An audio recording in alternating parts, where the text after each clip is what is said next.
this type of injury, like, you don't know. When I wake up, I'll feel, different than the day before. And this is the first time we heard from Caitlin since the team announced on Memorial Day she was dealing with a left quad strain. She would be out for at least 2 weeks. We were told that Clark was not seen in the open portion of practice by reporters who were on the ground there. Just watch and absorb it, and it's the same when, I'm not active too. The WNBA was taken aback by Caitlin Clark's injury update, something the league did not want to hear. We'll see. It could be a possibility, but I could also not be available for that game too. I think just having good perspective is the best way to approach it. Like, yeah, you can be frustrated and whatnot, but, I think the medical team has done a really good job of, One woman is the lifeblood of this entire enterprise, and they have pushed her to the point where she can no longer play or save their empty stadiums. It's all in the horror. Yeah, I'll be reevaluated this weekend, so I'll miss this weekend's game, but after that, it's, day by day and see how I feel and just kind of turn to the medical staff and what. When Caitlin Clark finally spoke up, we were shocked to learn that she wouldn't be coming back early. I mean, did we really expect her to play in the WNBA, where she is practically beaten up every night like she's in a street fight? And now we're all supposed to be shocked that she's not coming back immediately. I think the medical team has done a really good job of, doing my rehab every single day, staying in a routine, coming in, getting shots up. But more than anything, I think just focusing on being a really good teammate, being there for my teammates, being a voice for them. On May 25th, during a pivotal match against the reigning champions, the New York Liberty, Clark fell while holding her left quad. It appears that the league didn't believe it was a big deal, even though that is your main attraction and the team's most important player face. What we've been told so far by the team is that this is actually an injury that was separate from the quad tightness issue, as Caitlin Clark described it earlier in the preseason, that she dealt with before. So it's a little bit of an interesting situation given that it was the same leg. On Memorial Day, the Fever finally showed that she would be sidelined for at least 2 weeks. Suddenly, the league started to disintegrate as if it were only held together by Scotch tape. Clark herself said she would miss the game this weekend and that it would depend on her mood day by day. Therefore, don't hold your breath since she isn't jeopardizing her career, so the league can keep exploiting her without taking any action to safeguard her. Caitlin was asked when she's expected to come back. She told us she would be reevaluated after the weekend. After that, it would be day by day. The Fever are on the road for 2 road games before coming back to Gainbridge Fieldhouse next Saturday. June 9th is the reevaluation date, and let's be honest, no one anticipates her making a comeback akin to that of a Marvel film. She is not a marketing machine. She is a human, and this harm has clearly exceeded her tolerance. However, what is Caitlin doing with her time away? I guess the supporters are upset because the league is blaming gravity. The game against the Chicago Sky on June 7th was expected to be a huge success. And it was, but ticket prices plummeted. A hat at Benizzo's is from $80+ to $14, which is a full-blown fire sale. In fact, travelers canceled their excursions, received their money returned, and hotels claimed the gas money wasn't worth it. Since the league's true star is sidelined with a broken quad, I honestly don't blame them for spending top bucks to see Angel Reese run about looking like she's in a Gatorade commercial. Caitlin telling us she's been a connector between her coaches and teammates. They've gone 1-2 without her, and they'll be without her again this weekend. When social media hashtags like #DeusProtectOurPlayers and #BoycottWNBA went widespread, the internet was finally making sense. Thousands of people retweeted a post that asked, "Why support a league that can't protect its brightest star?" Fans have receipts, they're upset, and they're tired of remaining silent. So I think that's just kind of been the time for me to really find some patience, and I've never been a patient person my entire life, so this has definitely tested me a little bit, but I think it's going to be really good for me, and like I said, I've just tried to approach it in the best way I possibly can. I can't change it. In general, the cost of Fever tickets fell from an average of $137 to $80. This isn't a marketing issue. Rather, it's a league-wide crisis that happens when the person representing your entire brand fails and everyone realizes, oh wait, there's no backup plan, just vibes. The girl is spectacular. It's not like she's not a scrub. She's not only can play, she's a star caliber player who draws this attention. Instead of holding her accountable for some of her heinous crimes, the league effectively gave her a pat on the shoulder, saying things like, Nice job nearly beheading someone, here's a sticker. Why are we here? The WNBA's evaluation procedure is so defective that it might as well be managed by magic. WNBA garbage. Between Reese's staged drama and Carrington's reckless attacks, let's not even talk about the WWE cosplay that occurs in these games.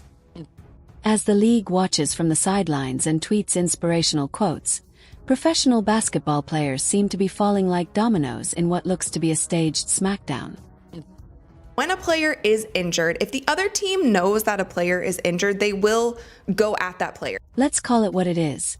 Caitlin Clark is no longer with the WNBA. The buzz has subsided, the seats are vacant, and the tickets are cheaper than a Happy Meal. Carrington is out there thinking that people's heads are basketballs, and Angel Reese is still behaving like she's in a celebrity feud. But without Caitlin, she's basically shrieking into thin air. Just focusing on being a really good teammate, being there for my teammates, being a voice for them, because that's what I am when I'm playing. So you got to still be that consistent voice when I'm sitting on the bench. So I try to do that as much as I can for them, and just try to be there for them, I think, has been my focus. Let's not sugarcoat everything. It is the league's responsibility, not Clark's, to correct this irresponsibility. But in the current situation, the WNBA is simply defending its own denial. When Caitlin Clark left the floor, the fans lost interest, and it appeared like the WNBA's entire revenue model fell apart. Even the popcorn vendors seemed uninterested, and the stadia started to echo like abandoned warehouses. Everything that you guys told us during the offseason about playing quick, playing with pace, pushing the ball up the court, everyone run, they weren't doing that, especially in the last two. While she was abroad, the Indiana Fever fell 1-2. And that one win wasn't the result of some amazing coaching insight. Instead, it was because of Ari McDonald, a player on a hardship contract who arrived up without practicing and carried the team as though she had been there all season. For the Fever, one thing to keep in mind is that this is a sort of situation where the next 2 weeks, luckily for them, the schedule is a little bit playing the Chicago Sky, the Connecticut Sun, who haven't won yet. So they are trying to hold down the fort for now, while Caitlin Clark will be out. And trust me when I say that social media took off following Clark's injury. Fans wanted to set the house on fire because they were so angry. They demanded actual protection protocols, more stringent officiating, and a complete revamp of celebrity marketing. You would think that the league would show some urgency after losing your most valuable asset due to negligent contact, but no. The official stance of the WNBA seemed to be, let's hope no one asks questions. A lot of you were commenting that she was sick. You could hear it in her voice that she was sick. It seems like at this point, this is the reason why we haven't seen Caitlin at 100%. We haven't seen her as quick as we saw her last season. Even Chicago Sky fans, who were probably ecstatic about Reese's much-anticipated rematch, publicly announced they were returning their tickets. It's hardly worth it if Clark isn't playing, one fan even said. When you receive a ticket to see your own team and decide it's not worth going because the other team's star isn't playing, it's known as the Clark effect, and it's a worry for the WNBA as well.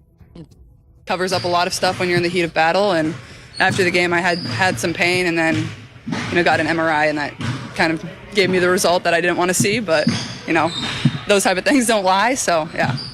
Let's be honest, the claim that this league is trash without Clark wasn't made overnight. The league's public relations team had completely vanished, and many were furious about missed calls and dirty deeds.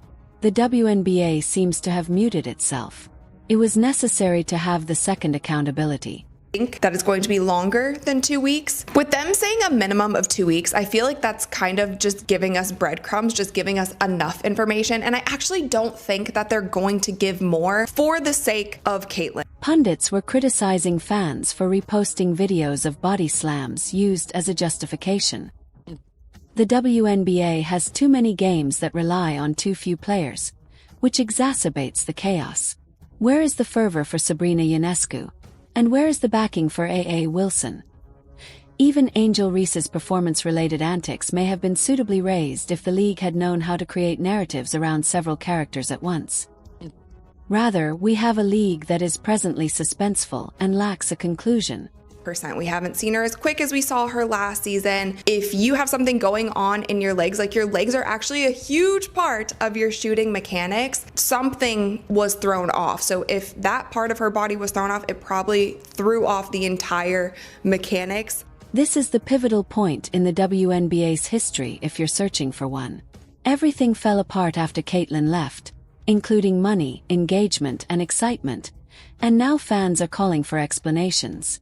Rather than expressing sweet feelings, people are demanding change and questioning why the NBA has biometric technology, specialist trainers, and load management while the WNBA employs YouTube videos and crossed fingers.